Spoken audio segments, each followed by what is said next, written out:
not allowing work colleagues to affect you.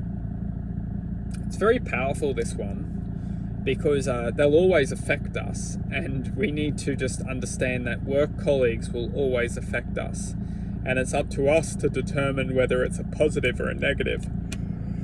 Most of the time, it's all the same. Work colleagues, family, housemates, old Bob down at the shop,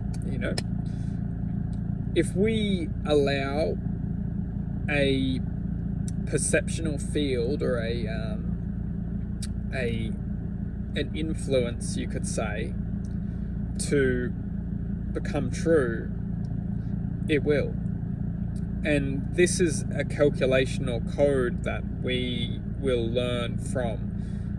When somebody affects us, it's because they need to affect us for us to learn something.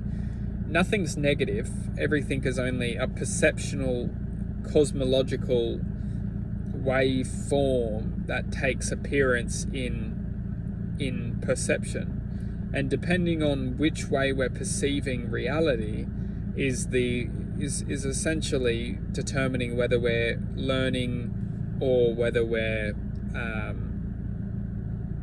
staying in a vortex of confusion. Vortex of confusion isn't negative. It's only allowing us to constantly be repeating or going back and forth to try and trigger something in us to enlighten or awaken. This vortex is essentially just a gratifying process for us to awaken to our true potential.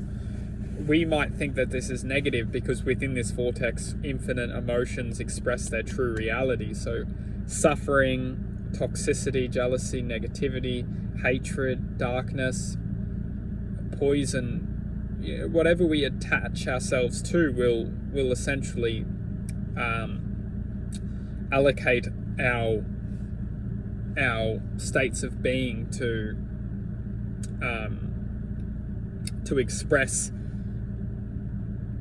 these types of emotions. So when we're feeling toxic, unless we break free or out of the vortex of this reality, and it's not necessarily the reality, it's not necessarily the vortex of toxicity, it's the planet where we're living in, this dimension is essentially you could look at it as a vortex of energy.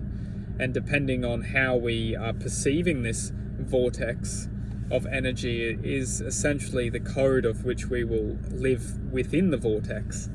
So when we start to express love, positivity, truth, happiness, divine light, we will understand that the vortex is actually evolving around us and we're not evolving within it.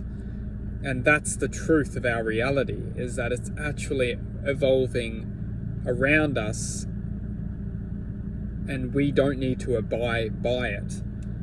And once we enlighten and acknowledge the true self, we will understand that we don't need to move anywhere anymore. We don't need to shuffle for anybody. We don't need to be running around this world in a chaotic way trying to find the answer, because the answers belong all within the self.